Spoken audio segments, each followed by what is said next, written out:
Sa karon, ilabi na sa mga pamatanon ang masaming nga nagagamit sang earphones o kon headphones sa tion sang nagausar sang gadgets.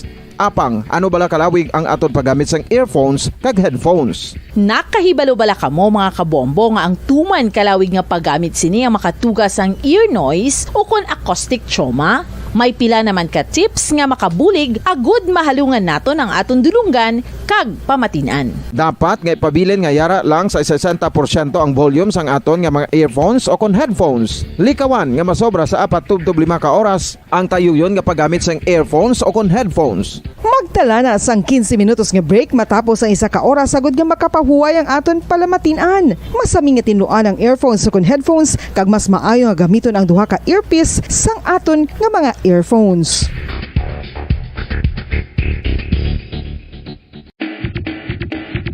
Mga kabombo, madamo gid ang pagkaon apang ano bala? Ang dapat himuon kung may matabo sang suspected foodborne illnesses. Kung may matabo nga suspected foodborne illnesses, dapat i-preserve ang mga ebidensya.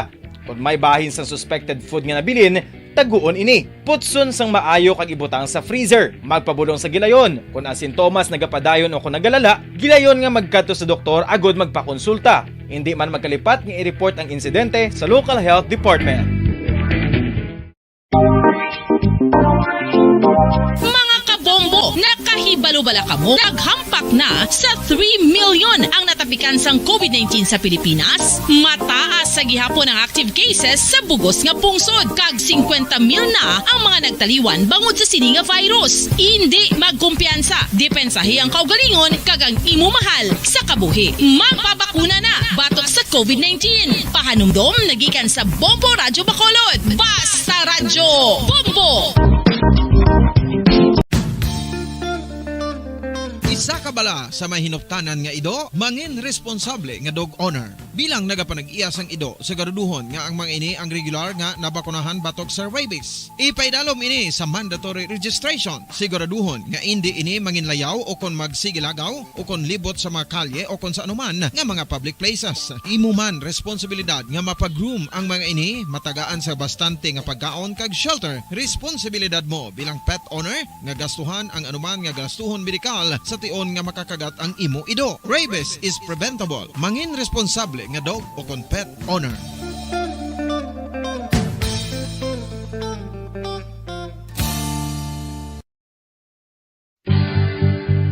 Oral disease, nagapadayon nga seryoso nga public health problem sa Pilipinas. Ang prevalence sang dental caries sa mga permanent teeth ang nagapabilin nga mataas sa 90% throughout the years. About 92.4% sa mga Filipinos ang may tooth decay, kag 78% ang may gum disease o kon periodontal diseases. Santo sa report nagikan sa DOH. Bisan pa nga ini ang preventable o kung matapna, ini nga balatian ang nagapikto sa halos kada Filipino at one point or another sa iya nga pagpangabuhi. Ang pag-practice sang good oral kag dental hygiene kaangay lang sa paghalong kag pagtatap mo sa imo kaugalingon. Nagatap na ini sang bad breath, tooth decay, gum disease, resulta ang healthy nga baba.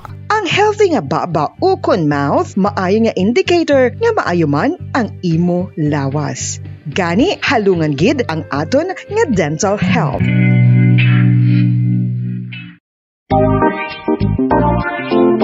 Mga kabombo, nakahibalo bala kamo? Naghampak na sa 3 million ang natapikan sang COVID-19 sa Pilipinas. Mataas sa gihapon ang active cases sa bugos nga pungsod. Kag 50 mil na ang mga nagtaliwan bangod sa sini nga virus. Hindi magkumpiyansa. Depensahi ang kaugalingon kag ang imo mahal sa kabuhi. Magpabakuna na batok sa COVID-19. Pahanumdom nagikan sa Bombo Radyo Bacolod. Basta Radyo Bombo!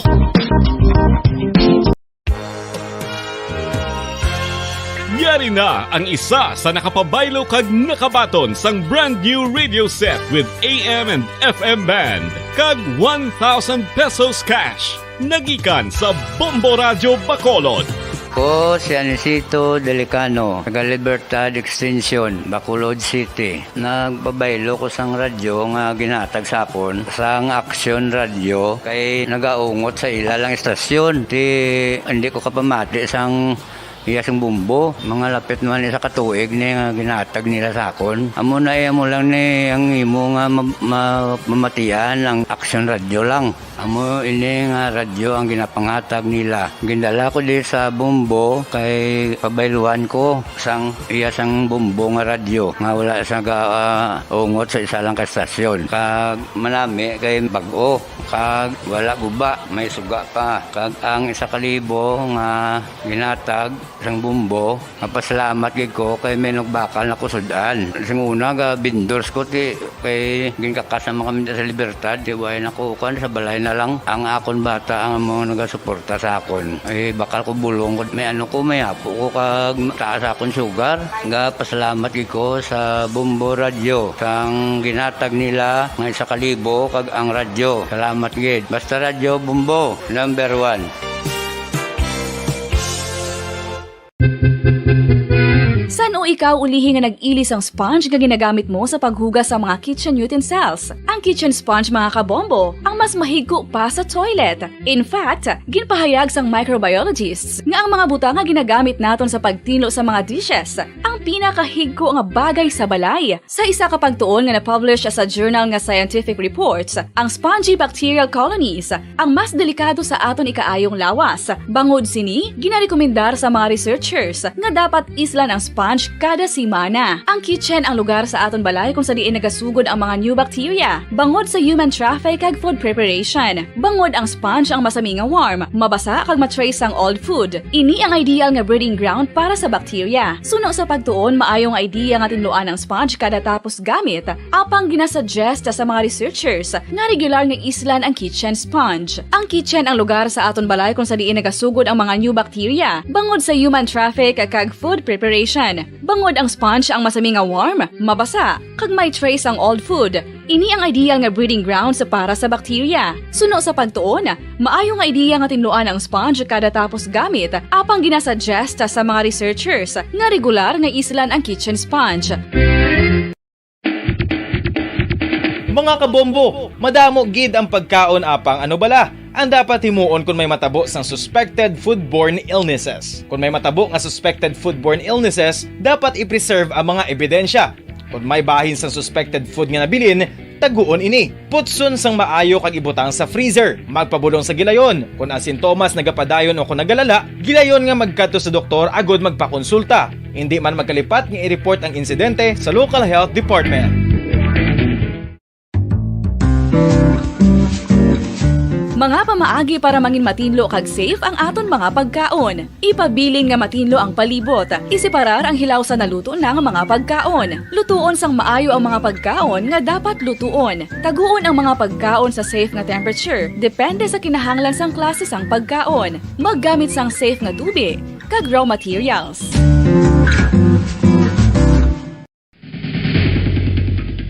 Ang food safety ang nagagarantiya nga ang pagkaon hindi makatugas sang anuman nga halit sa consumers o kung makakaon sini, samtang ini ang ginahanda o kung nakaon. May ara man sa ginatawag food and waterborne diseases o kung grupo sa mga balatian, tugas ang anuman nga infectious o kung non-infectious agents. Ang mga masunod ginakabig common causes ng food and waterborne diseases.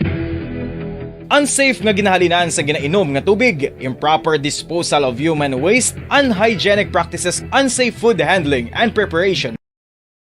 Patuloy na nangunguna sa mga issue, drama, promo at serbisyo publiko. Ito ang Bombo Radyo Bacolod, ang pambansang radyo ng Pilipinas. Fast Paradyo Bombo! Bombo Radyo Bacolod. Number 1! Fast Paradyo Bombo! Oras ang Bombo Radyo Bacolod, Philippine Standard Time, 46 minutos na nakalikad stock na alas 5 sa hapon. Welcome mga kabilang pagpalagad sa Platuntunan Bombo Report sa afternoon edition, pang Lunes edisyon sa Platuntunan Petsa 25 sa bulan sang Abril. Katapusan nga simana sa ikapat nga bulan tuig 2022. 14 días lang na bilinawa, magabot na ang adlaw sang piniliay. Kamusta na kamo aton mga suki aton sa matag plamati aton sa mga kabumbo sa Juan sa Bacolod kag probinsya sa Negros Occidental. Of course, welcome taman mga nakatutok sa aton ni live sa aton sining FB kag YouTube channel, mga taga-Negros, taga-Bacolod, di mga bayan sa Pilipinas, o di mas mga bayan sa kalibutan, ang mga saksihan nila, makitaan na batay natin papalagan sinigapon sa patuntunan Bombo Report sa afternoon edition. Masakaw-sakaw na ito palibot iya sa syudad sa Bacolod, inugpuli na sa aton sining mga trabahante. Kaupo nyo tagsa diri kahapon, Bombo Dennis Rubican. Ang mga balita ang aton pagtamod sa aton sining mga nagapangunang mga balita lokal, isa ka panday na kuhaan sa masobra 100,000 pesos nga balorya sa Cebu. Sa ginkandak-kandak by bus operation, samtang mga soldado sa 15th Infantry Battalion Philippine Army, kag isa ka KAFGO, gintagaan sang merit medal. Angot sining mga nasunod-sunod nga mga enkwentro ito sa southern parts sa aton sining nga probinsya. Sa balita naton niya sa palibot sang pungsod, pag reassign o reassignment sa 5 ka mga top PNP officials, may ara sa pahanugot karon niya sa Commission on Election. Samtang bari naman ng ginaprepian sa ato sining mga sektor sa transportasyon, ang liwat naman na pagsaka sa presyo sa petrolyo sumugod las 12 karon sa gabi. Sa ato sinibalita gikan sa luwas sang pungsod kapin 3.5 milyones ka mga residente dito iya sa Chaiyang District sa China ang ipaidalom sa COVID-19 mass testing. Kasunod sang terrible nga pagtimbuok naman sang kaso sang COVID sa nasabit siya nga distrito. Sa unang balita, ang aton gaan patamon balita, ang aton ibolon sining apo palagad siya platuntunan Bombo Report sa afternoon edition. This time ko ato report ni Bombo Grace Linobaton, sino ni nga panday nga narekoberan sa nga masobra 100,000 pesos iya nga balor sang Cebu, nga sa ginkadda ka drug by bust operation sa aton katapusan City Drug Enforcement Unit sa Bacolod City Police Office, no? Terrible ga pulo pamanday sa sideline panday kaga nagadusok gali sa illegal nga duga. Samtang ating congratulations ni mga soldado sa 11th IB ang ginatagaan sa merit medal na bangod sa ila sini complacement na doon dumayo yung mga sunod-sunod nga enkwentro sa Banawas ng Kawayan ka syudad si Mamaylan si Tanlikdan nga mga sinimana nga nagresulta sa pagka-recover sa mga armas kag pagkapatay sa mga membro sa New People's Army. So nagatag dire iya sa nagatag sa medalya mismo ato na pamunuan na ako nagapamuno sa 3rd Infantry Division ng Philippine Army si Major General Benedict Aribalo. Sorry now mga balita kundan sini putse kay Bombo Gracelyn Lobaton sa patrol. Bombo Gracelyn, mayong hapon, Kimin. Yes, Mama Dennis, dakop ang isa ka panday naging patigayong nga drug bypass operation sang Bacolod City Drug Enforcement Unit. So, Babalanis, ang ining suspetsado ang giningalanan kay Robert Cañizares.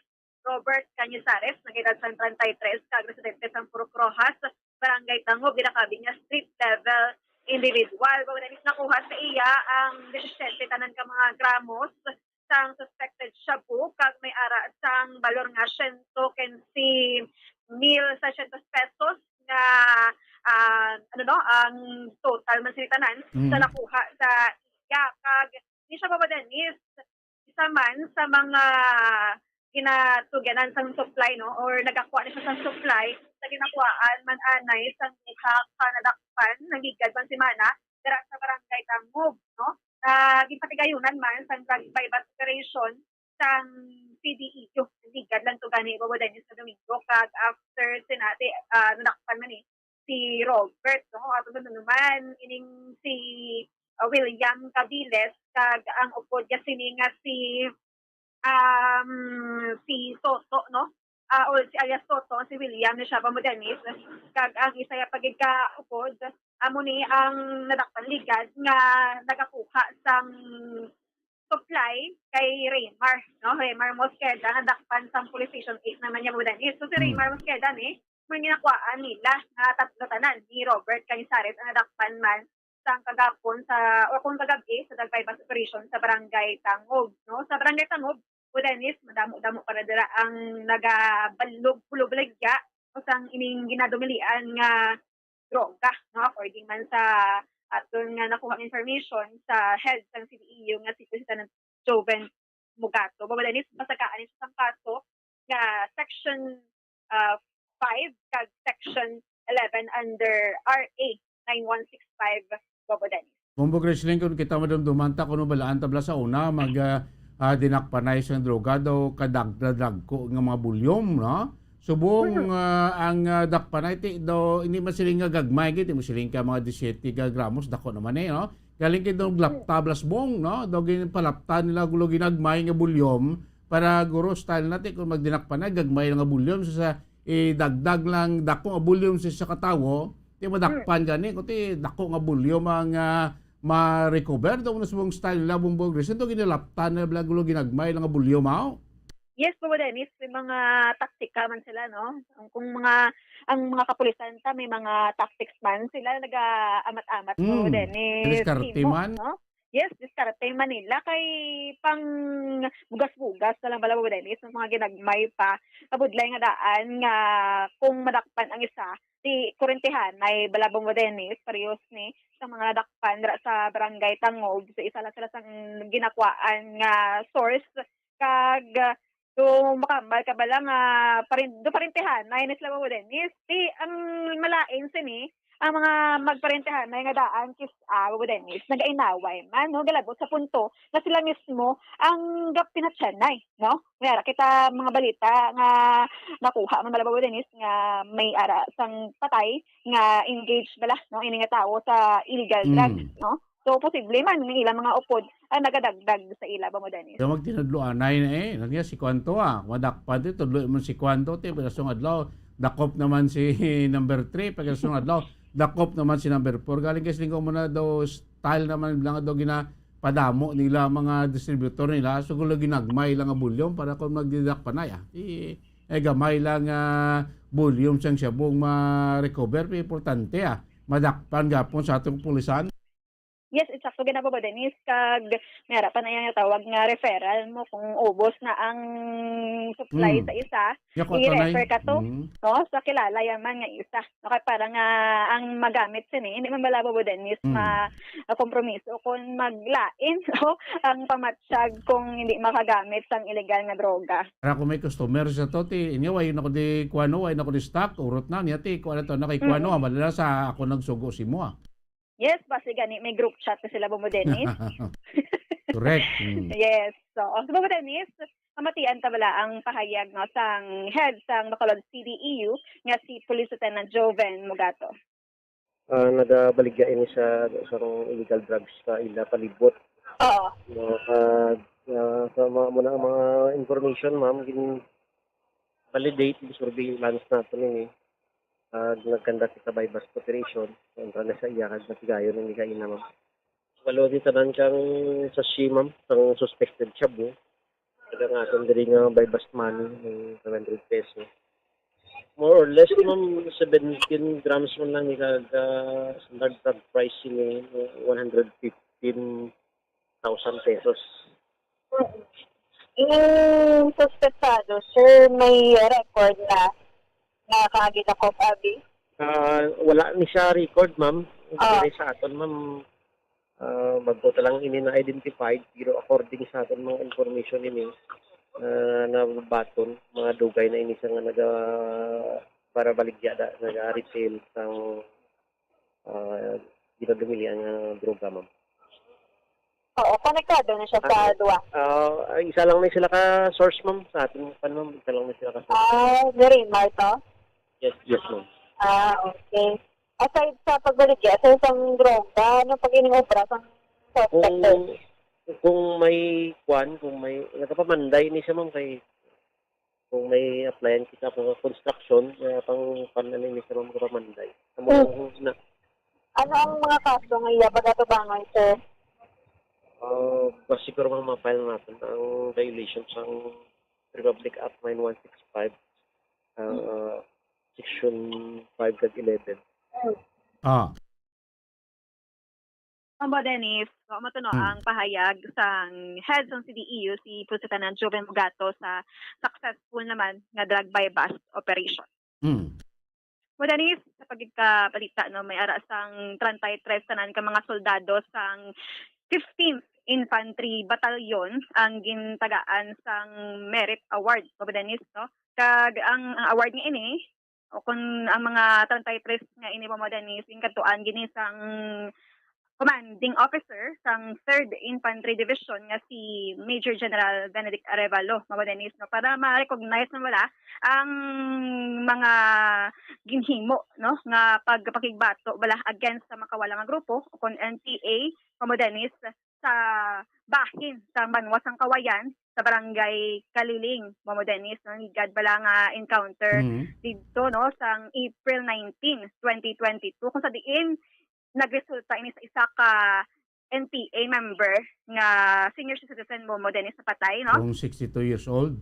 Yes, madanis kag gintagaan sila sang military merit medal with bronze madanis kag may-ari pagidiri nga isa ka CAFGO active auxiliary madanis no nga gintagaan man sang award sa pag upod pakigbato man sa sining encounter sa Kawayan kag sa 33 ka mga soldado madanis duwa diri ang mga officers kag 31 ka mga enlisted personnel sang 15th IB. So babadanis padayon nga pakigbato ang aton sining mga sundalohan sa mga makawala nga grupo nga ang ideolohiya bala ini na bala amo no. So para man sa aton sining nga mga pumuluyo nga malapit kada sa area nga pasalamat man babadanis kag ang victory no kag effort dedication gina-recognize gid according kay Major General Arevalo kag ginatinguan gid babadanis nga attain naton ang peace loving bala nga lugar no nga nasakop man sang 3rd Infantry Division madanis. Sige. Madanis amo na ang mga report nga nagikan sa Patol ini si Bombo Grace Lynn Lobaton para sa pamansang radyo ng Pilipinas consistent overall number 1 sa Bacolod basta radyo. Bombo. Damo salamat Bombo Gracelyn Lobaton na mabalita nga madulong sa patrola sining hapon pagpanagad siya patutunan Bombo report sa afternoon edition so ining mga soldado kabahin ni siyang pag-recognize man sa ila sining effort sa pag-neutralize sa mga grupo sa New People's Army sining mga sunod-sunod ng enkwentro no dito sa area sa Kawayan kag sa area sa syudad sa Mamaylan no naman sa itong Holy Week before Holy Week no kahit sa niligad lang nga mga simana na may mga enkwentro dito nga nagresulta sa pagkamatay sa pila ka membro sa NPA pagka-recover sa mga armas, bala, mga subversive documents, kag mga personal belongings sa grupo sa mga New People's Army.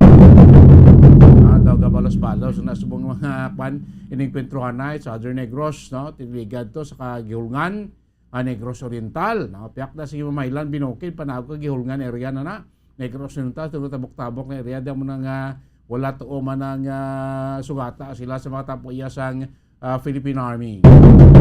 Oras ang Bombo Radio Bacolod Philippine Standard Time punto alas 6 na sa gabi standby na News Center kasunod dito kayo lago labas ka mga nagapauna nga mga balita national. Of course ay ning ginabalo tayo nato na ining pag-alburuto naman sa aton sa sektor sa transportasyon ang pagliwat naman pa sa kasang presyo sa petrolyo sumugod last 12 pasado karon sa kagahon until na mag-aga na nga sinakaay naman 3 pesos tubtob 4 pesos sa saka no sa presyo sa crudo kag gasolina kung no kani daga konsumo kani 20 litros times mo abis sa gasolina 4 ka pesos bako dako naman Arena News Center sa ating Bombo Network News. News Center, come in. Bombo Network News. And the KBP Golden Dome for Best Radio Newscast Metro Manila goes to Bombo News, DWSM, Star FM, Bombo Radio. At ngayon, ang inyong tagapagbalita. Magandang gabi, Pilipinas. Sa namang oras sa buong mundo, narito ang Bombo Network News Evening Edition. Araw ngayon na Lunes, Abril 25 na, 2022 sa ulo ng ating mga balita. Ang Commission on Election puspusan na ang pag-monitor sa sitwasyon sa 104 na itinuturing na election areas of concern. Samantala, ang PNP tuloy-tuloy naman ang assessment sa mga lugar sa bansa na maring isama pa rin sa listahan ng mga tinagurang areas of concern. Ang COMELEC Commissioner Ray Bulay naman nagpaliwanag sa isyong nananakot siya sa mga kritiko ng eleksyon. Samantala, amendments sa tinaguriang Old Deregulation Law mahirap nang maaprubahan isang buwan bago magtapos ang termino ng Pangulong Duterte. Ang Octa Research naman nagbabala sa bagong COVID-19 Omicron subvariant na posibleng magdulot ng surge sa mga kaso. Samantala, may gita 40 billion pesos daw nawawalang kita ng gobyerno dila naman sa tinaguriang technical smuggling ng palm oil ayon naman sa pag-amin ng Department of Agriculture. At sa international news, US officials inanunsyo na unti-unti nang magbabalik ang mga US diplomats at nagtalaga ng panibagong ambasador sa Ukraine. At sa atin namang sports balita, 3 magkakapatid sabay-sabay na lalaban na anak ng dating world champion usap-usapan sa mundo ng boxing. At sa entertainment news naman, si Miss Universe 2021 Harnaz Sandhu todo pa rin ang abala kagad kahit nakararating pa lamang sa Pilipinas. At live nationwide, worldwide via satellite mula sa Bombo News Center Makati, kami pong inyong mga tagapaghatid balita. Ako si Bombo Everly Rico. Ako naman si Bombil Marakul at ngayon sa detalye ng ating mga balita. Sa Vote 2022 Campaign Trail Update. Abay, eksakto nga 14 days to go bago naman ang halalan sa The Vote 2022 Countdown. Nasa humigit kumulang 104 ang itinuturing ngayon na nasa listahan ng areas of concern sa buong bansa. May kognayan pa rin sa lalapit na eleksyon ngayong taon. Bagamat hindi pa nilalabas ng Commission Elections ang listahan ng 104 na areas of concern kahit na 14 na araw na lamang bago naman ang May 9 elections. Nagpaliwanag ngayon si COMELEC Commissioner George Garcia, nagpapatuloy ang kanilang monitoring sitwasyon sa naturang mga lugar.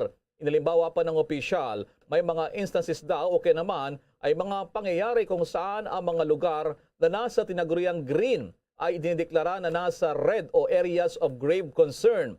Kasalukuyang nasa ilalim ng control ng COMELEC ang Malabang at Tubaran Towns. Yan po ay kapwa na sa lugar naman ng Lanao del Sur. Narito ay nagsumiti na rin ang PNP ng listahan na mas marami pa. 120 mga lugar na kinukonsidera bilang kanilang election areas of concern.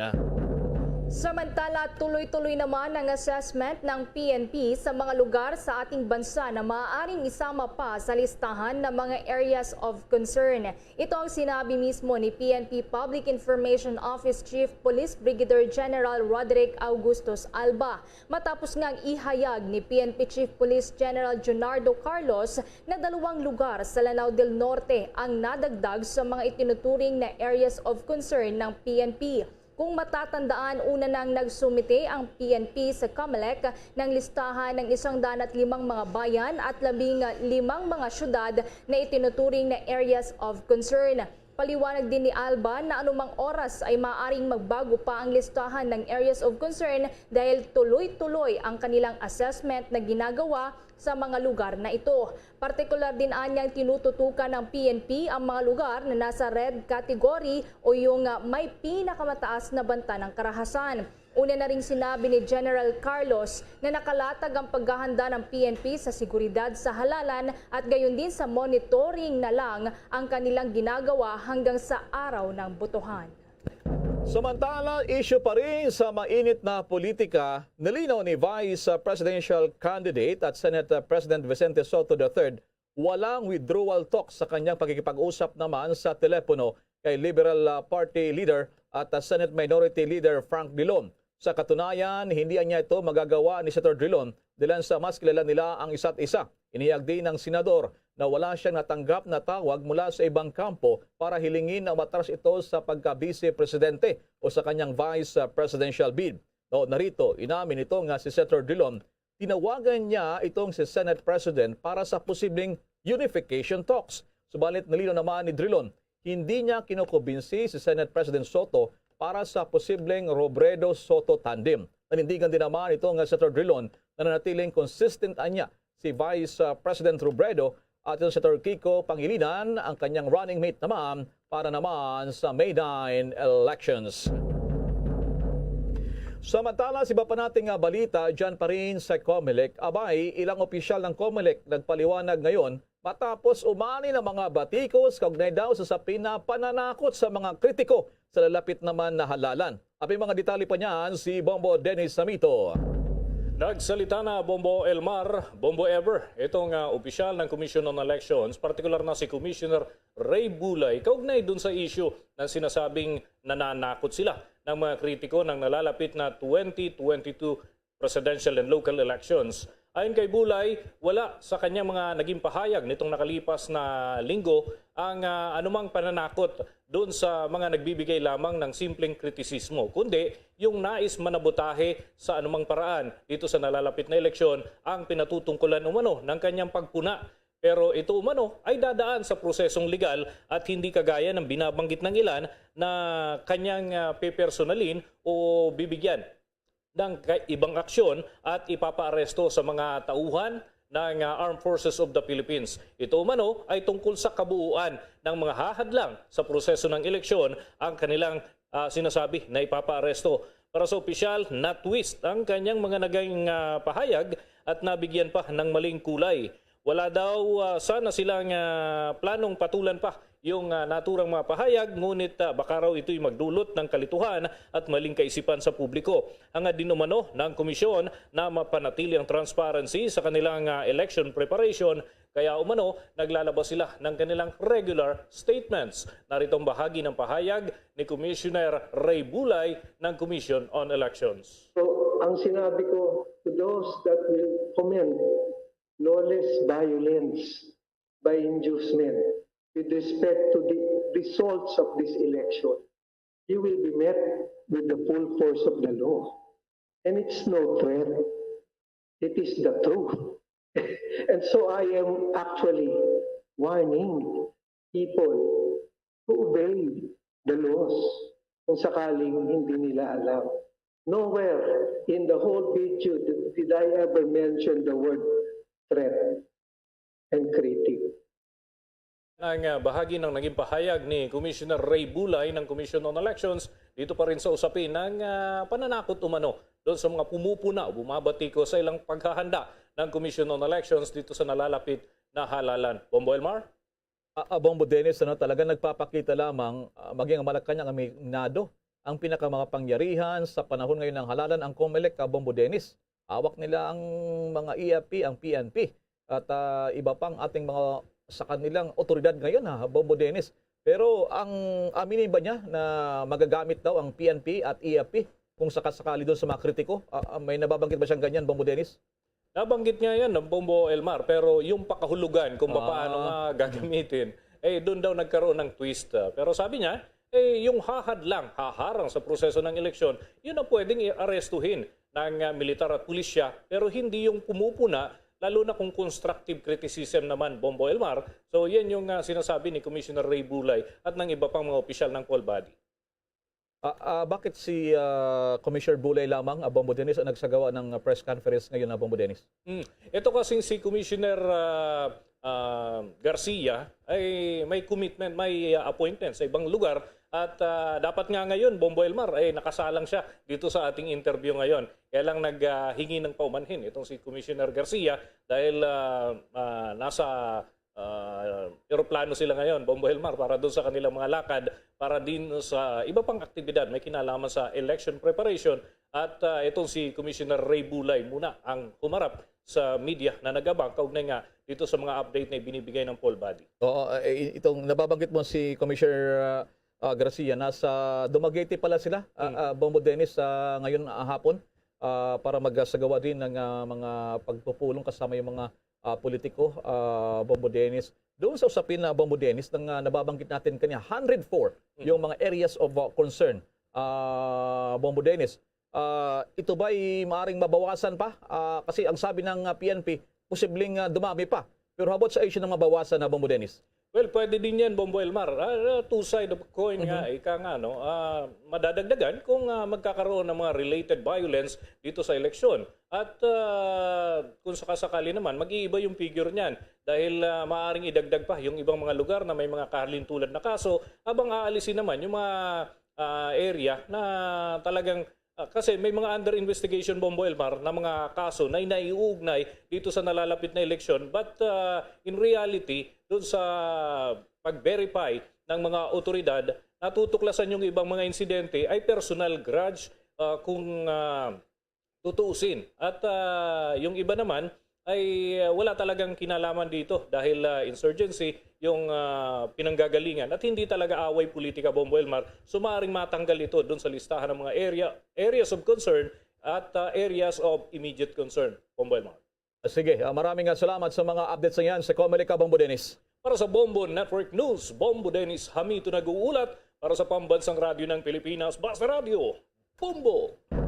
Samantala, babalikan natin mga mamaya, usapin pa rin sa politika. Samantala, sa ibang balita muna, aminado ang Department of Energy na posibleng mahirap nang maaprubahan ng amyenda sa Oil Deregulation Law bago matapos ang termino ni Pangulong Duterte. Dilansan, nakapokus na niya ngayon ang mga mamabatas sa nalalapit naman na halalan. Ayon kay Department of Energy Undersecretary Gerardo Erquisa Jr., kasalukuyan ang sumasailalim pa sa deliberasyon sa Chambers of Congress o dalawang kapulungan ng Kongreso yung pag-review pa rin sa controversial na Oil Deregulation Law, kung saan isang buwan na lamang daw nalalabi bago magtapos naman ang termino ng kasalukuyang administrasyon. Kung malala, nung nakalipas lamang na buwan, sinabi ng Malacanang na panahon na para naman sa Kongreso na pag-aralan ang Oil Deregulation Law, bunsod ng sunod-sunod ng pagtaas ng presyo ng mga produktong petrolyo. Aprobado na rin ng House of Representatives Committee on Energy ang amyenda sa turang batas na nagsusulong naman para sa unbundling na tinatawag ng mga domestic prices at institutionalization ng minimum inventory requirement ng bansa. Ang pagtaas ng domestic prices ay nasa uptrend o pagtaas sa loob ng nakalipas ng 13 linggo na inugnayan ng Department of Energy sa nagpapatuloy ng kaguluhan naman sa pagitan ng Russia at Ukraine at pagluluwag na rin ng COVID-19 restriction sa China na nagpataas naman ng demand.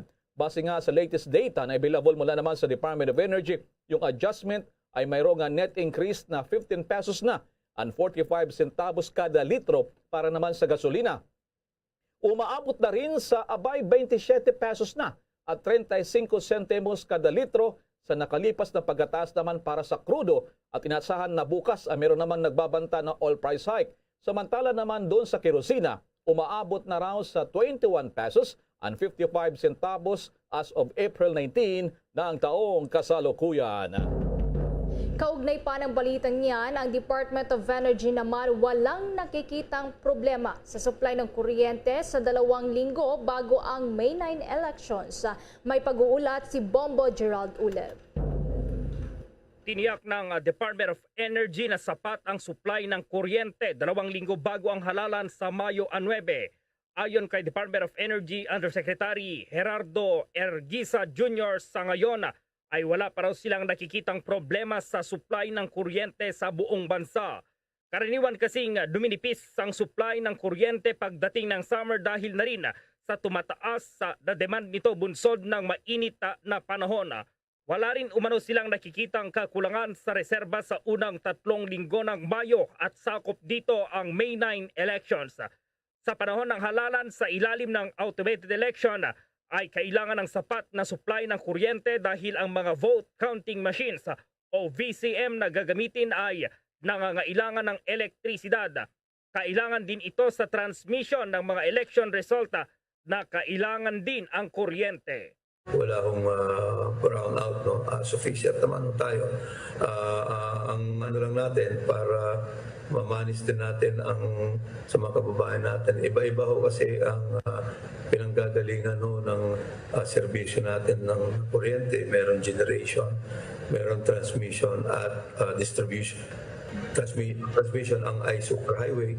Kung magkakaroon ng mga aberya sa daan o sa transmission, talagang nagkakaroon ng bahagyang mga problema. Pero minomonitor mabuti ng Department of Energy ito para kung ano man yung problema, hindi ho tayo maapektuhan. Una rito sinabi ni DOE Electric Power Industry Management Bureau Director Mario Marasigan na malamang na hindi na magtataas ang DOE ng yellow alerts na nangangulugan ng pagnipis ng reserba sa power grid mula weeks 18 hanggang 20. Nilinaw ng Energy Department na ang yellow alerts ay hindi rin magbubunsod ng power outages. Ang nabanggit na alerts ay nagiging red alerts kapag lumala ang supply-demand balance. Kapag nakataas ang red alerts ay saka pa lamang nagkakaroon ng rotating power interruption. Sakaling makaranas daw ng pagnipis ng supply ng kuryente sa araw mismo ng halalan ay nakatakda namang magtutulong-tulong ang DOE at mga miyembro ng task force para agad na tugunan ang mga issue na may kinalaman pa rin sa kuryente. Para sa Bombo Network News, Bombo Gerald D. Ulet. Para sa Pambansang Radyo ng Pilipinas, Basta Radio, Bombo! Abangan pa ang detalye ng mga balita. Abay, 40 billion pesos daw nawawala sa kita ng gobyerno nila sa tinatawag na technical smuggling itong palm oil. At meron daw mga sub-variants ng Omicron ng COVID-19 na detect daw sa Pilipinas. Susunod na yan pero paalala muna. Hi guys! This is Donnie Pangilinan, big summer lover. Tuwing tag-init, lahat big deal! Big sababidas, big family outings. At syempre, dapat may big refreshing Dunkin' drinks. Kaya mag-Dunkin' Iced Coffee and Icy Choco na. Now in big 22-ounce servings. Big and indulgence with Dunkin' Iced Coffee signature taste and Dunkin' Icy Choco's rich flavor. Big time! There's nothing like a Dunkin' summer. At ngayon, sa pagpapatuloy ng iba pang pangunahing mga balita. Samantala, sa patuloy nga ng ating mga balita, nagbabala ang Independent Octa Research Group hinggil naman sa tatlong bagong sub-variants na tinatawag ng Omicron ng COVID-19 na maaaring magresulta daw ng panibagong surge sa mga kaso ng COVID-19 sakaling ma-detect sa Pilipinas. Ayon kay biologist Father Nicanor Austriaco, mas nakakahawa ang BE.4 at BE.5 at BE.2.12.1 kumpara sa BE.2 subvariant na kasalukuyang dominant ngayon sa ating bansa at sa buong mundo. Aniya, anuman sa mga variant na ito ay maaaring magresulta ng panibagang surge sa bansa na posibleng very mild at posibleng nakamamatay para sa walang mga immunity o kaya naman ay meron ng tinatawag naman na mga immunocompromised o may mga sakit. Kung kaya't binigyan din pa ni Father Austriaco yung kahalagahan pa rin ng pagkakaroon ng booster shots. Paliwanag pa ng eksperto at ng Department of Health na ang BE.4 at yung tatawag din na BE.5 ay hindi pa cause of concern sa ngayon at hindi pa raw na-detect, Hindi pa raw na-detect sa Pilipinas itong mga bagong mga subvariants. Pero batay sa data mula sa Octa, kasalukuyang nasa very low ang COVID-19 risk level sa bansa na mayroong 1.4% lamang yung tinatawag na positivity rate o kaya naman ay 23% sa healthcare utilization ngayon na nagagamit sa bansa. Ito yung mga ospital at 0.67% naman yung tinatawag na virus reproduction rate ngayon sa Pilipinas. Samantala, sa dagdag na balita, inaasahang mailalabas na ang rekomendasyon ng Health Technology Assessment Council hinggil sa pagpapalawig pa ng pagbabakuna para sa ikalawang booster dose sa iba pang mga sektor sa araw yan ng Huwebes o Biyernes. Ayon kay Health Secretary Francisco Duque III, ipagpapatuloy ngayong linggong ito ang kanilang ginagawang assessment hinggil sa datos na nagmula mismo sa World Health Organization, Centers for Disease Control and Prevention at maging ang Food and Drug Administration o FDA at maging ng United Kingdom Joint Committee on Vaccination and Immunization upang matukoy ang epekto ng second na booster shots laban sa COVID-19. Ngayong araw nga po ng Lunes, Abril 25, ganap nang sinimulan ang pagbabakuna ng ikalawang booster dose kung saan inuna ang mga immunocompromised individuals dito sa National Capital Region. Sa kasalukuyan, tanging pinayagan ng Food and Drug Administration ang emergency use authorization para sa ikalawang booster shot para sa mga senior citizens, immunocompromised at frontline health workers. Samantala sa kaugnay pa rin nga balita, iniulat po ng Department of Health o DOH Secretary Francisco Duque III na nasa 95% ng mga nakamamatay o namatay sa COVID-19 sa Pilipinas hindi pa raw bakunado. Ayon sa kalihim, malaking porsyento sa mga namamatay dahil naman sa COVID-19 ay mga senior citizens sa Pilipinas. Samantalang nakitang nasa 85% yung mga na-admit na severe at critical naman na may mga COVID cases na hindi pa raw bakunado. Sa naturang datos ayon pa sa Department of Health, patunay niya ito na yung pagbabakuna at pag-obserba sa minimum health and safety protocols ay yung pinaka-epektibo pa ring pagtugon laban naman sa COVID-19 pandemic. Muling nanawagan po ang Department of Health sa mga hindi pa nakakatanggap ng bakuna laban sa COVID-19, magpabakuna na. Dahil sa ito ay libre, ligtas at epektibo na siyang long-term solution laban naman sa nakamamatay na sakit. Sa data pa nitong nakalipas lamang na buwan ng Abril o ng buwang ito at taong kasalukuyan, 21 million ang nasa 74.8% na target population o aabot na sa 67 million katao ang bakunado na sa Pilipinas laban naman sa COVID-19. Samantala naman, nananatili pa ring dominant variant sa Pilipinas ang Omicron subvariant na BA.2 kumpara sa ibang mga naitalang variant ng COVID-19 dito sa Pilipinas. Sinabi nga ni infectious diseases expert Dr. Rontgen Solante, madaling tamaan ng naturang virus ang mga immunocompromised individuals at gayon din ang mga hindi pa nakakatanggap ng bakuna. Ayon pa kay Dr. Solante, pinag-aaralan nila ang taunang pagtuturok na ng bakuna kapag nagpatuloy pa ang ilang kaso nito sa ating bansa.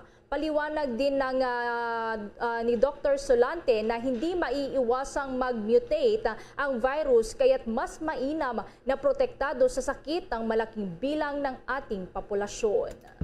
Abangan pa sa balita mamaya, nasa Pilipinas nga may update tayo ang Miss Universe at ginarin itong tatlong magkakapatid na mga boksingero abay sabay-sabay na akyat sa ring para naman lumaban.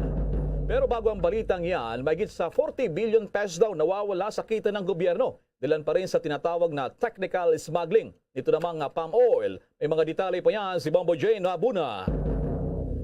Umapila ang Department of Agriculture sa Department of Justice na sana'y bilisan ang ginawang imbestigasyon sa mga insidente ng technical smuggling at ang pagpanagot sa mga nasa likod nito para mabawi o masingil ang posibleng malaking halagang nawala sa gobyerno. Umaabot na sa 40 billion pesos hanggang 45 billion pesos ang nawawalang kita ng gobyerno dahil sa tinatawag na technical smuggling o misdeclaration ng animal feeds na kalaunan ay pinoproseso pala bilang cooking oil o palm oil ng ibang kumpanya. Pina-follow up na po namin sa Department of Justice ang pagpaprosecute sa mga tao to. Kasi sa batas po, ang departamento ay walang kapangyarihan na manghuli, mag-apprehend at mag-prosecute. Ang kapangyarihan na po yan ay nasa Department of Justice sa pakikipag-ugnayan sa Bureau of Customs. So pinapalo po namin yan para talagang mabigyan ng karampatang mga kaso sa mga tao. Malaki. Ang namin, mga around 40 to 45 billion ang nawala. So kailangan talagang habulin. Lalo na ngayon, kulang tayo ng pondo, ay kailangan talagang habulin yung mga kumpanya. Sinabi ni Department of Agriculture Undersecretary Fermin Adriano na base sa proseso, 15% ang pataw na buwis o taripa sa cooking oil o palm oil. Kaya ang nangyayari anya, ipinapasok ito bilang animal feeds para walang taripa o buwis at saka ito pinoproseso ng ibang kumpanya bilang palm oil o cooking oil pag nakapasok na sa bansa. Gayunpaman, aminado si Adriano na masalimuot ang kasong ito dahil kailangan mo lang simulan na ang investigasyon sa pagtuntun o pag-trace mula sa port of entry kung ang animal feeds na ipinasok sa bansa ay talagang pinoproseso bilang palm oil o cooking oil kalaunan. Technical smuggling yung tawag natin, yung misdeclaration. Kasi pumapasok siya na tinatawag nating animal feed, so pakain sa mga hayop. Pero may mga kumpanya na meron silang kapabilidad na i-process, refine, tapos bleach and deodorize, magagawa nilang ordinary cooking oil. So, yung pagpasok po niya ng animal feed talaga, kasi pangit talaga siya, walang taripa po yun, walang tax. Pero pag pinasok mo po ng oil, cooking oil yan, 15% ang natatax. So malaking kawalan sa gobyerno yun. Kaya so merong loophole ata doon sa ating sistema o batas na pumapasok siya ng animal feed, zero tariff, pero kung may kapabilidad ka na ma-process yan into cooking oil, hindi ka na, wala kang mababayad na tax kasi nakapasok ka sa animal feed. So technical smuggling po yan. Ngayon, ang kinagawa po ng departamento, nanghihingi na po kami ng utilization report. Paano nila ginamit yun? Para malaman namin kung sila ay nag-involve sa technical smuggling. Para sa Bombo Network News, ito si Bombo Jane Buna. Nag-uulat para sa Pambansang Radyo ng Pilipinas, Basta Radio. Bombo! That news was brought to you by Dunkin, pasalubong ng bayan. Sa karagdagan pa nating balita, walang katotohanan ang kumakalat na reports hinggil sa nawawalang pangalan ng isang kandidato sa pagkapangulo mula sa isang balota sa New Zealand. Ito ang paglilinaw mismo ni Commission on Election o COMELEC Commissioner George Garcia at tinawag lamang niya ito na ang naturang insidente na pawang fake news. Paliwanag ni Garcia na nauna ng nilinaw ng mismong embahada ng New Zealand na wala silang natanggap na kahit na isang reklamo mula sa mga overseas Filipino voters sa New Zealand. Ayon pa kay Garcia, kinumpirma ng dating miyembro ng New Zealand Parliament na si Paulo Reyes Garcia ang resita ng balota kung saan ay nakalagay lahat ng pangalan ng mga kandidato. Anya, by batch ang pag-imprinta nila ng mga balota, katulad na lamang kung ang isang batch ng mga balota para sa mga New Zealand voters ay binubuo ng libo-libong balota, dapat din anya na libo-libo din ng mga botante ang nagrereklamo sana na nawawala ang pangalan ng isang kandidato mula sa kanilang balota. Kaugnay pa rito, magsasagawa naman ng investigasyon ang Full Body Task Force Against Fake News hinggil sa naturang issue at ito ay tatalakayin kasama na rin ang National Bureau of Investigation o NBI. Ibinahagi din ni Commissioner Garcia sa isang statement mula sa Philippine Embassy sa Wellington, New Zealand kung saan hinihikayat ng mga botanteng Pilipino na ibalik ang mga balota kung sakali man na meron silang matanggap na nawawala ang pangalan ng kandidato upang ito ay maberipika ng embahada. Samantala sa labas pa rin ng bansa, nagpaalala naman ang Philippine Embassy doon sa Seoul, sa South Korea sa mga rehistradong mga overseas Filipino voters o ating mga OFW na mga botante. Hinggil pa rin sa deadline hanggang Abril 30 na lamang yung paghahain ng kanilang mga manifestation to vote in another post para naman sa mga planong bumoto sa Foreign Service Post sa Republic of Korea. O narito ay nanunsyo po ng embahada na yung mga aktibo at kwalipikadong registered voters na nasa ilalim ng jurisdiksyon ng Philippine Embassies o mga consulates general sa iba pang mga bansa ay maaaring payagan na bumoto sa Philippine Embassy doon sa Seoul, South Korea o sa failed voting site nito sa siyapang lugar. Isang bid naman na layong taasan naman ang mga voters sa voting turnout, ipinasa ng Commission on Elections o COMELEC yung Vote Anywhere Resolution para payagan yung mga rehistradong botante sa abroad na bumoto sa anumang Philippine Foreign Service Post. Subalit kailangan na magsumiti muna sila ng manifestation, ang tawag nga dito ay MIVAP form, kasama yung clear copy ng kanilang Philippine passport o iba pang mga IDs. Maaaring ma-download ito mula sa kanilang mga official websites. Samantala sa karagdagang balita, personal na binati mismo ng Pangulong Rodrigo Duterte ang 3 miyembro ng Presidential Security Group o PSG na pumasa naman po sa 2020 to 2021 bar examinations. Una na ngang inimbitahan ng Pangulo sa photo opportunity o photo ops ang 3 mga bagong abogado na mga sundalo na sa Malago Clubhouse sa Malacanang Park. At kinumpirma naman mismo ni Presidential Security Group spokesperson Major Zera Blanche Lucrecia, ang bar passers ay sina Captain Joan Napay na naka-assign sa may PSG Station Hospital, si Lieutenant April Bayabaw na mula naman sa Office of the Assistant Chief of Staff for Logistics at si Police Staff Sergeant Byron Angelo Bacud na mula sa Presidential Police Security Force Unit.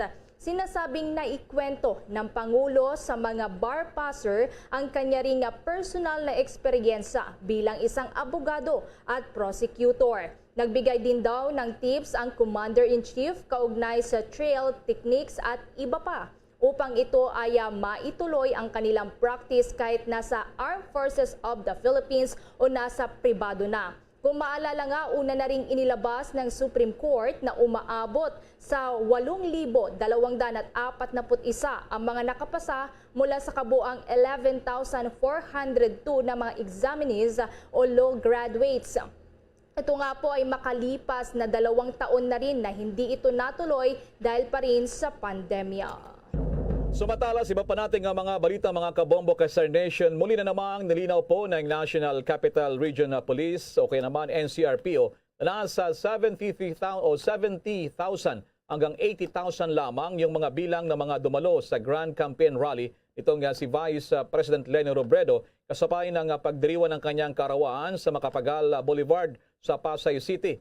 Una rito ay naglabas rin ng statement nga ngayong araw ay sinabi ng NCRPO na nandumalo sa naturang campaign rally ay mga grupo ng mga supporters at volunteers ng Leni Kiko Tandem mula sa iba't ibang mga lugar. Sa kabuuan ng Grand Campaign Rally, ayon pa rito sa National Capital Region Police Office, ito po yung PNP NCR, naging generally peaceful naman ito. At hindi naman niya nagtagal pa at umalis din naman itong malaking bulto o bilang naman ng mga supporters. May ilang mga attendees anya na natili pa rin na lamang malapit sa mga establishmento gaya ng mga malls at restaurants para magpalipas. Narito inireport din ng NCRPO na aabot sa pagitan ng 90,000 hanggang 100,000 yung bilang ng mga taong dumalo sa Leni Kiko Campaign Rally. At kung nito ay todo naman ang pasalamat ng NCRPO Director Police Major General Felipe Natividad doon sa mga attendees at organizers para naman sa kanilang kooperasyon sa pagtatapos ng event na naging mapayapa naman sa kabuuan naman na natura namang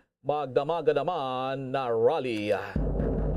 Sa iba namang mga balita pa, ang Pilipinas mayroon ng 9 na aktibong crew change hubs kasabay ng pagbubukas ng 3 iba pa sa Zamboanga, Iloilo at Palawan na siya namang tutugon sa pangangailangan ng ating mga kababayang seafarers. Kaugnay ng balitang yan, may report si Bombo Anali Soberano.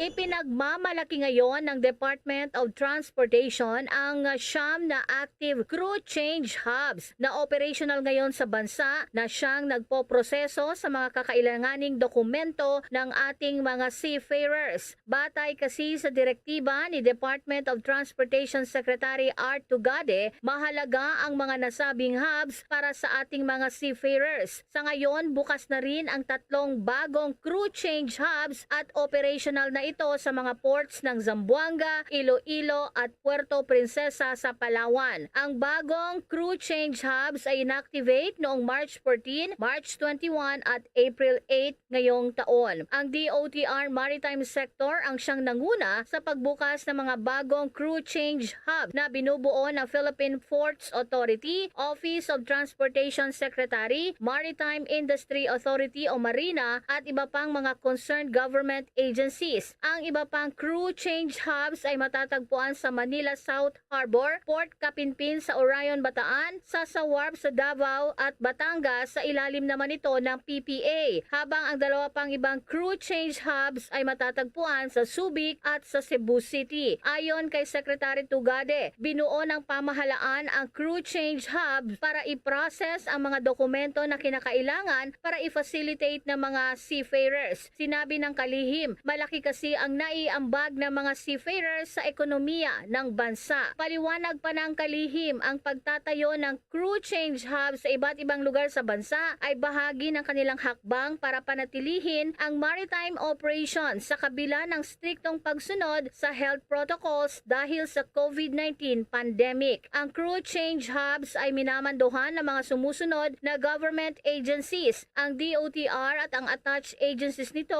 ang Office for Transportation Aviation Security, Cebu Port Authority, Philippine Ports Authority, Philippine Coast Guard, Maritime Industry Authority, Department of Health, Bureau of Quarantine, Bureau of Customs, Bureau of Immigration, Department of Foreign Affairs, Overseas Workers Welfare Organization, Philippine Overseas Employment Administration, Office of Civil Defense at ang iba't ibang provincial and local government units. Malugod naman winelcome ni Secretary Tugade ang activation ng mga bagong crew change hubs. Sinabi pa ni Tugade, patunay lamang ito na ang DOTR Maritime Sector at iba pang government agencies ay matatag sa kanilang commitment para gawing mas efficient ang pagbibigay serbisyo sa mga seafarers, lalo na ang mga Pinoy mariners. Bombo Anali Montaño Soberano nag-uulat para sa Pambansang Radyo ng Pilipinas, Basta Radio. Bombo! Abangan pa sa ating sports balita ang Team Pilipinas sumakot ng medalya. Doon po naman sa Taekwondo Championship sa South Korea at sa ating entertainment news naman, sa ating entertainment news, ang Miss Universe mula naman sa India, abay karating lamang kagabi pero puno kaagad yung kanyang mga aktibidades dito sa Pilipinas.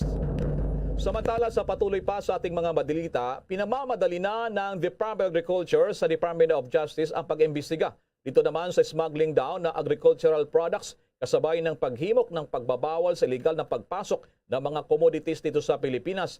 Ay nito kay Agriculture Undersecretary Fermin Adriano, nais ng Department of Agriculture na bilisan yung ginagawang pagdinig o mga hearing sa mga kaso laban naman sa mga smugglers upang mapigilan na yung ganitong gawain. Dila niya sa malaki yung nawawala sa kaban ng ating bayan at higit na apektado dito yung mga magsasaka.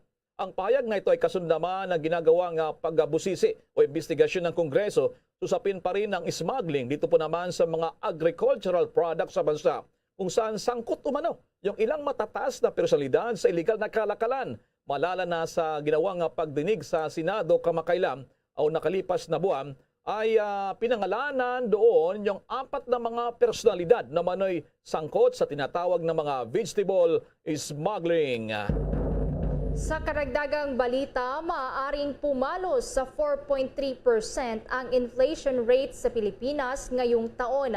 Sinabi nga ni Bangko Sentral ng Pilipinas o BSP Governor Benjamin Diokno, mas mataas ito sa target na 2 hanggang 4% lamang. Pero sa darating na taong 2023, inaasahan na bababa ang inflation rate sa ating bansa sa 3.6% pa po yan ang inaasahan. Ang paiba-ibang datos na ito ay dulot na rin umano ng pagsisikap ng bansa na makaahon sa epekto ng COVID-19 pandemic. Naniniwala naman ang economic managers na ang pagbabakuna pa rin at pagsunod sa mga minimum health protocols ang siyang pangunahing depensa ng ating bansa laban sa panibagong pananamlay ng ating ekonomiya. Samantala muna sa iba nating mga balita, abay mga pasyente daw sa mga ICU at yung mga COVID wards sa ilang ospital sa Metro Manila, nadadagdagan na at yung pagtaas daw ng bilang, pero may pahayag naman dito ang Department of Health at may nakuang impormasyon dito ang Star FM Manila. Nakatutok na ngayon ang Department of Health o DOH sa ilang lugar sa Metro Manila na nakapagtala ng pagtaas sa mga kaso ng COVID-19. Bunsod ito ng mga naitatalang pagtaas sa occupancy rate ng mga intensive care unit o ICU at COVID wards sa ilang pampublikong ospital. Gayunman, sinabi ng DOH na hindi dapat mangamba ang publiko at wala itong malaking impact. Sa bayan ng Pateros, mayroong positive growth rate ng virus ang nakita ng kagawaran. Samantalang sa lungsod naman ng Malabon ay full capacity na ang kanilang ICU beds. Tumaas rin ang bilang ng mga pasyenteng nasa COVID-19 wards sa Navotas na hindi tataas sa 60%. Ito ngayon ang maigting na binabantayan ng DOH, ngunit nilinaw na hindi pa naman daw ito significant dahil karamihan sa mga nagpupunta ng mga pagamutan ay hindi dahil sa COVID. Ngunit kapag nasusuri na ay doon lumalabas na positibo pala sa naturang sakit. Dito lamang nakaraang linggo nang maitala ng DOH ang ilang pagtaas ng mga kaso ng virus sa ilang lugar sa bansa na na nasa alert level 1. Ang nakikitang dahilan naman ng kagawaran dito ay ang hindi pagsunod sa minimum public health standards, mga event at rally sa pangangampanya. Gayon din ang nagdaang Semana Santa. Para sa Bombo Network News, mula dito sa 102.7 Star FM Manila, Star DJ John Marino para sa Pambansang Radyo ng Pilipinas, Basta Radyo, Bombo! Ang naturang health news, edited po sa inyo ng Immunomax, the one and only immunomodulator made with pure CM glucan. Sa karagdagang balita, kalunos-lunos po ang dinanas ng isang ama matapos pong mapatay ng walang habas na pinagtataga ng kanya pong sariling anak doon po sa Iloilo. May balita dyan ang Bombo Radio Iloilo. Patay ang ama matapos tagaina ng kanyang sariling anak sa bayan ng Kalinog, Iloilo. Ang biktima ay si Leo Libuna, 56 anyos, residente ng Barangay Badlan Pequeño, Kalinog, Iloilo. Sa panayam ng Bombo Radio Iloilo kay Police Major Daje de Lima, hepe ng Kalinog Municipal Police Station, sinabi ito na umuwing lasing ang 16 anyos na suspect at umiram ng lighter sa kanyang ama. Matapos nito, nag-away ang mag-ama hanggang sa tinaga ng suspect ang biktima. Ayon kay Dilima, halos hindi na makilala ang biktima dahil wasak ang kanyang mukha. Tumakas naman ang suspect matapos ang ginawang krimen, ngunit nahuli rin sa sinagawang hot pursuit operation. Napag-alaman na matagal na may galit ang anak sa kanyang ama dahil palagi sa nitong pinagagalitan. Tinaga ito ng ating suspect, yung kanyang ama na si Leo Libuna. Bali, tinaga niya ito gamit ng isang bolo. According dito sa ating investigasyon, tinaga ito dahil medyo lasing itong anak at may tinatagong galit sa kanyang ama. Si Police Major Daji de Lima para sa Bombo Network News. Ito si Bombo Christian Lusada para sa Pambansang Radyo ng Pilipinas. Consistent, overall number 1 sa Iloilo. Basta Radyo, Bombo! Abangan pa mamaya sa ating mga update. Meron tayong update doon po naman sa 16 na biktima ng human trafficking abay na rescue ng mga otoridad doon sa Tawi-Tawi. Sa international news naman, unannounced visit ng top diplomat ng Amerika at Defense Secretary doon po naman sa Ukraine. Ay may update din tayo niyan. Samantala muna, sa naturang mga balita, maringkinon din na po ni Joint Task Force Central Commander Major General Jovi Max Uy itong nangyaring pambobomba sa isang rural transit bus doon sa Parang Maguindanao na ikinasugat ng 6 na mga sibilyan. Ayon sa general, ang naturang pag-atake sa mga inosenteng sibilyan sa buwan ng Ramadan ay gawain ng kaduwagan. Una rito, base sa report kahapon, bumabiyahe naturang bus sa National Highway ng Porok Dangka sa may barangay Making, Parang Maguindanao at patungo sana ng Dipolog City mula sa Cotabato City nang sumabog ang isang improvised explosive device o bomba sa likurang bahagi ng bus bandang alas 7 ng umaga. Yung naturang pangyayari naman nagdulot ng pagkasugat sa insidente ay kinilala yung mga biktima. Sina Fisel Kulag, 40 anyos, residente ng Cotabato City. John Paul Carpio o Capio, 17 anyos ng Cotabato City. At kabilang din sa mga biktima, isang Expedito Ukay, 45 anyos, na isang residente ng Cotabato City.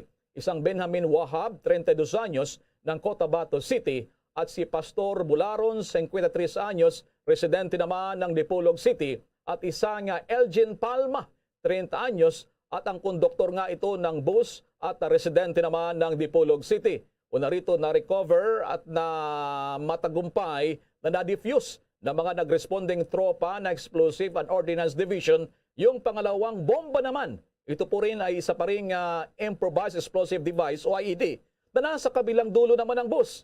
Dahil dito ay nagpaalala po si Major General Uy doon sa mga pasahero, mga mamamayan na laging maging alert at i-report kaagad sa mga otoridad yung mga kahina-hinalang bagay individual sa kanilang mga paligid. Nanawagan din ng general doon naman sa mamamayan ng Central Mindanao na makipag-cooperate makipagtulungan sa mga otoridad sa paghanap pa rin sa mga responsable sa nangyari namang pag-atake upang maiwasan daw ang kalintulad na pangyayari sa hinaharap. Samantala naman sa iba pa nating mga balita, 16 na nabiktima ng human trafficking abay na rescue ng mga otoridad doon po naman sa Tawi-Tawi. Nasa linya ngayon ng Star FM Zamboanga.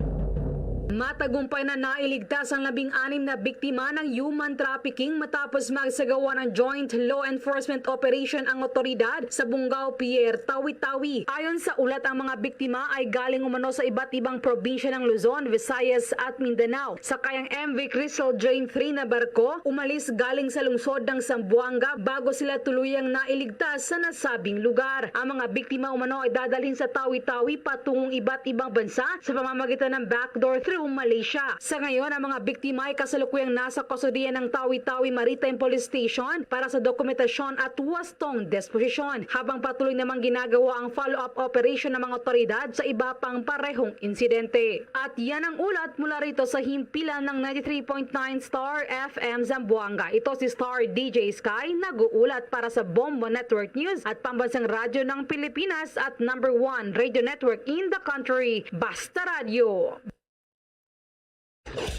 Bombo International News. Inanunsyo ng top diplomat at defense secretary ng Amerika na unti-unti na nilang ibabalik ang mga US diplomats at magtatalaga ng bagong ambassador sa Ukraine. Ito ay kasunod na rin ng pagbisita ni na Secretary of State Antony Blinken at Secretary of Defense Lloyd Austin doon sa may Kiev, Ukraine at pakikipagpulong kay President Volodymyr Zelensky. Ang pagbisitang ito ng mga opisyal ng Amerika ay para ipakita ang kanilang suporta para sa Ukraine at nangako ng panibagong military support na nasa mahigit $322 million para sa Ukraine. Kasama ito na aabot sa kabuang $3.7 billion na ang security assistance na naibigay ng US sa Ukraine mula nang magsimula ang Russian invasion. Kalakip ng panibagong military support na ito ng Amerika ang mga pangangailangan ng Ukraine lalo na sa paglaban sa Donbas region at gayon din upang matulungan ang Ukraine Armed Forces tungo sa pagkakaroon ng advanced weapons at air defense system na isang mahalagang NATO cable systems. Magbibigay din ang Amerika ng nasa $400 million na military support para naman sa 15 iba pang mga nasyon doon sa may Central at Eastern Europe at sa may Balkans. Inanunsyo din ng opisyal na formal na nilang itinalaga ni US President Joe Biden bilang US Ambassador to Ukraine ang kasalukuyang US Ambassador to Slovakia na si Bridget Brink. Naniniwala si US Secretary of State Antony Blinken na bigo ang Russia sa pagkamit sa war aims nito habang nagtatagumpay naman anya ang bansang Ukraine. Samantala, pinapayagan na po na makapasok sa Pilipinas ang mga turista na walang visa mula sa bansang Israel. Ayon po yan sa Department of Foreign Affairs. Malugod na tinatanggap sa ating bansa ang mga Israeli sa bansa na napapanahon ngayong summer season ayon kay Philippine Ambassador to Israel, Makairog Alberto. Tiniyak naman ng DFA sa mga visitors na magiging ligtas ang kanilang pagbisita sa ating bansa dahil nasa halos 100% na anyang fully vaccinated ang kanilang manggagawa pagdating naman sa sektor ng turismo at ang mga tourism establishments ay tumatalima sa local health guidelines. Kung magugunita nga noong Abril 1, binuksan ng bansa ang borders nito para sa mga Israelis na walang visa. Kailangan lamang na maging fully vaccinated, sumailalim sa RT-PCR test sa loob ng 48 oras o laboratory-based antigen test sa loob ng 24 na oras bago ang kanilang flight. At dapat din anya na mayroong travel insurance na mayroong minimum coverage na $35,000 kabilang na nga po dito ang COVID-19 treatment. Bombo Sports News. Sa larangan po ng boxing, inasahang magtatala ng kasaysayan ang tatlong magkakapatid. Abay, pawang mga boksingero ito, sabay-sabay na lalaban sa darating naman na Mayo 14 doon sa Los Angeles, Estados Unidos. Ayon kay dating two-time junior middleweight champion, ang legend na si Fernando Vargas, umasa siya na makikita ng buong mundo na nagawang mailabas ang mga anak na world champion caliber. Una rito pinakilala ang mga anak na akyat naman sa taas ng ring ay ang magkakapatid na si Fernando Vargas Jr. Ito may 5 panalo na at pawang mga knockout ang mga nakalaban. Kasama rin ito ikalawang anak niya, Amado Vargas. 3 na ang panalo rito at 2 na ang na-knockout. At ang kanyang pangatlong anak, Emiliano Vargas, na magkakaroon din ng professional debut sa kanyang laban sa pagboboxing, kung saan malalaman din sa mga susunod na araw yung kanilang makakaharap naman sa tinaguriang The Lineage of Greatness. Ang 44 anyos na ngayon na si Fernando Vargas ang siya ring tatayong coach sa corner ng kanyang mga anak sa mga laban nito. Agad namang nilinaw nitong si Vargas, hindi ang perang dahilan kung bakit ilalaban niya sa taas ng ring ang kanyang 3 mga anak na lalaki. Si Vargas na dating Olympia ng Amerika ay nagretiro noong taong 2007 at kabilang sa kanyang mga nakalaban din na mga boxing legends ay sina Felix Trinidad, Oscar De La Hoya, si Shane Mosley na 2 beses na kalaban ni Fernando Vargas at sa pang magaling na boksingero din na si Ricardo Mayorga. Samantala, iba pa nating mga balita sa larangan naman ng Taekwondo, abay ang Team Pilipinas humakot daw ng mga medalya doon naman sa ginanap na championship sa South Korea. May mga detalye pa niya ng Star FM Iloilo.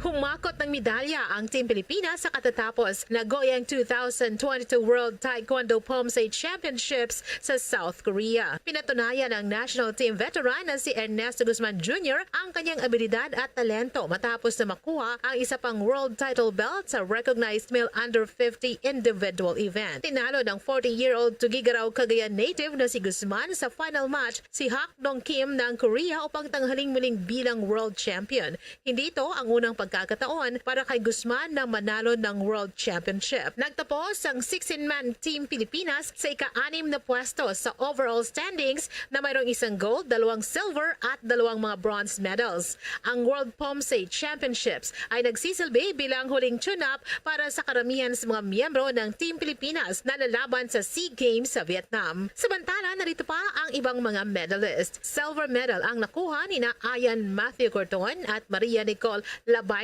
para sa recognized junior pair. Silver medal rin ang nakuha ni na Justin Kobe Macario at Jovenal Faye Crisostomo sa freestyle pair over 17. Bronze medal naman ang nakamit ni Rodolfo Reyes Jr. sa recognized male individual under 30. At bronze medal ang maiuwi ni Darius Venerable para sa freestyle male individual over 17. Mula sa 99.5 Star FM Iloilo, ito po si Star DJ Ter nag-uulat para sa pambansang radyo ng Pilipinas. Basta Radyo, Bomb! Bombo Entertainment News. Entertainment News.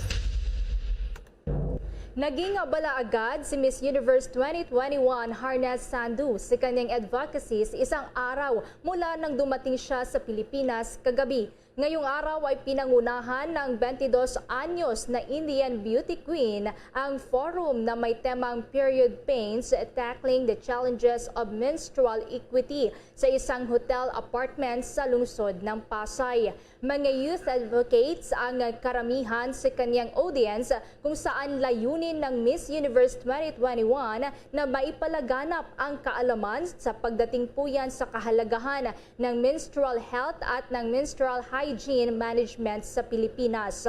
Nabatid na personal pa nga na inihayag ng Indian beauty na sinundo ni Narvacan Ilocos Mayor Chavit Singson sa India kasama ang mga tauhan ng Miss Universe Organization lulan ng 12-seater private plane. Ang pagdating ni Harnaz ay ilang araw bago ang coronation night ng Miss Universe Philippines 2022 sa darating na Abril 30 kung saan siya nga ay special guest.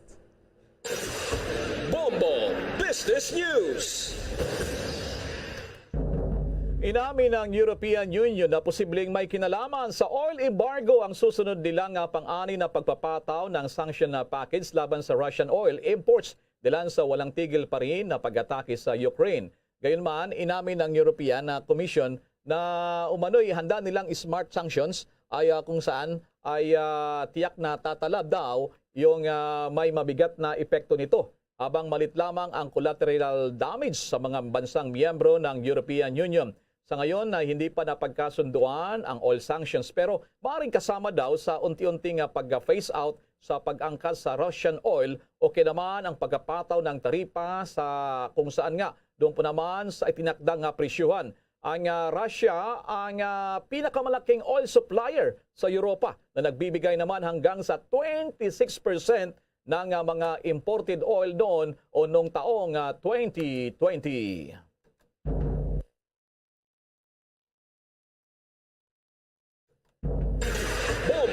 Foreign Exchange Update. Samantala sa palitan pa rin ang piso kontra dolyar ayon sa Bangko Sentral ng Pilipinas, abay mahina pa rin ang piso. Sinasabi ng BSP, ang isang dolyar ay katumbas sa Pilipinas 52 pesos and 33 centavos. Yung Singaporean dollar naman ay 38 pesos and 17 centavos. Yung Hong Kong dollar, abay katumbas yan sa Pilipinas 6 pesos and 67 centavos. Ang euro naman 56 pesos and 56 centavos, habang ang Saudi Riyal ay katumbas sa Pilipinas naman ng 13 pesos and 95 centavos. The Bombo Foreign Exchange Rate Update is brought to you by Queen City Development Bank. Bago po tayo magtapos ang Bombo Radio Philippines, inaanyayahan po kayo para sa samysamang panalangin. Narito po ang Oratio Imperata. Merciful and compassionate Father, we confess our sins and we humbly come to you to find forgiveness and life. We come to you in our need to seek your protection against the COVID-19 virus that has disturbed and claimed many lives. We ask you now to look upon us with love and by your healing hand, dispel the fear of sickness and death, restore our hope, and strengthen our faith. We pray that you guide the people tasked to find cures for this disease and to stem its transmission. Bless the efforts to use the medicines developed to end the pandemic in our country. We pray for our health workers that they may minister to the sick with competence and compassion. Grant them health in mind and body, strength in their commitment, protection from the disease. We pray for those afflicted. May they be restored to health. Protect those who care for them. Grant eternal rest to those who have died. Give us the grace in these trying times to work for the good of all and to help those in need. May our concern and compassion for each other see us through this crisis and lead us to conversion and holiness. Grant all these through our Lord Jesus Christ, your Son, who lives and reigns with you in the unity of the Holy Spirit, God, forever and ever. Amen. We fly to your protection. O Holy Mother of God, do not despise our petition in our necessities, but deliver us always from all dangers. O glorious and blessed Virgin. Amen. Our Lady, health of the sick, pray for us. Saint Joseph, pray for us. Saint Raphael the Archangel, pray for us. San Roque, pray for us. San Lorenzo Ruiz, pray for us. San Pedro Calungsod, pray for us. Amen. Luzon, Visayas at Mindanao, maging sa buong mundo, yan ang kabuuan ng ating Bombo Network News Evening Edition. Ngayong araw po ng Lunes, ngayon po ay 25 ng Abril. Balikan lamang natin ang mga headlines. Ang Commission on Election puspusan na ang pag-monitor sa sitwasyon sa 104 na election areas of concern. Samantala, PNP naman, abay tuloy-tuloy pa rin ang kanilang assessment sa mga lugar sa bansa na maring isama o kailanman ay dumami pa yung listahan naman ng mga tinaguriang mga areas of concern. Si COMELEC Commissioner Ray Bulay nagpaliwanag sa isyong nananakot siya sa mga kritiko ng eleksyon. Samantala, yung amyenda sa controversial na oil deregulation law, mahirap na raw maaprubahan isang buwan bago naman magtapos ang termino ng Pangulong Duterte, yung administration niya. Ito naman ang pag-amin mismo ng Department of Energy. Samantala, ihabol ko lamang itong balita dahil sa marami nagtatanong, doon po naman sa ating mga motorista, kung magkano ba itong taas na naman. So, ngayon hanggang bukas ng umaga, yung ating mga motorista, abay, pwede na po kayong pumila ng pahabaan doon po naman sa mga gasoline stations. Yung anunsyo ngayon ng mga oil companies, ang binabanggit nila, yung gasoline cost, 3 pesos. Big time na naman to, ano? big time oil price hike, 3 pesos kada litro po. Yan po ang binibigay nating abiso bilang bahagi nating public service. 3 pesos yung taas sa kada litro po ng krudo at 4 pesos naman 4 pesos and 10 centavos kada litro. Yan po ay sa diesel, 3 pesos po sa gasolina. Yung abiso po na inilabas ngayon, ngayon lamang gabi, yung Shell, yung Clean Fuel, Sea Oil, Metro Oil, yung Caltex, yung PTT, yung JT ay magtataas ng kanilang gasolina 3 pesos kada litro habang yung crudo po 4 pesos and 10 centavos sa kada litro. Yung kerosina naman ayon pa sa abiso ngayong gabi ng mga oil companies, yung Shell, yung Sea Oil, kasama yung Metro Oil, kasama yung Caltex, abay tataas na naman bukas 3 pesos and 50 centavos kada litro. Yung Shell, Sea Oil, Metro Oil at PTT at ay meron din silang movement, mag-take effect yan alas 6 bukas ng umaga, habang yung Caltex naman at Clean Fuel alas 12:01 po mamayang madaling araw, at ginarin alas 8:01 yung Clean Fuel naman para sa kanilang oil price hike. So abangan nyo po yan ang kanilang oil price hike, at dapat po ay magpakarga na kayo ngayon pa lamang na medyo mababa pa. Yan ang ating public service na abiso sa ating mga motorista. Samantala, Octa Research nagbabala sa bagong COVID-19 Omicron subvariant na posibleng magdulot ng surge sa mga kaso.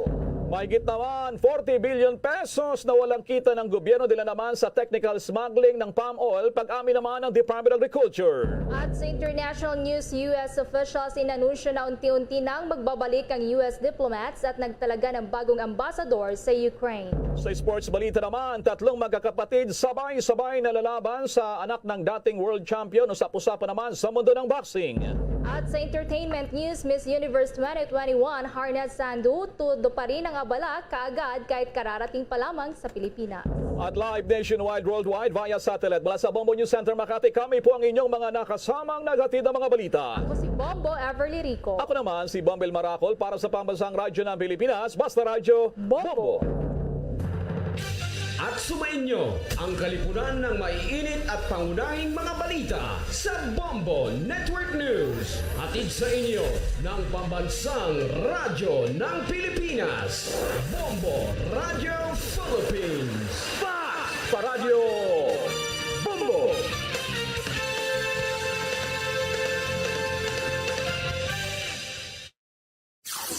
Limang dekada nang nagtataguyod ng katotohanan. 5 dekada nang nagtatanggol sa mga mamamayan. Patuloy na nagsasaliksik at mabilis maghatid ng mga balitang siksik at malaman. Patuloy na nangunguna sa mga issue, drama, promo at serbisyo publiko. Ito ang Bombo Radyo Bacolod, ang pambansang radyo ng Pilipinas.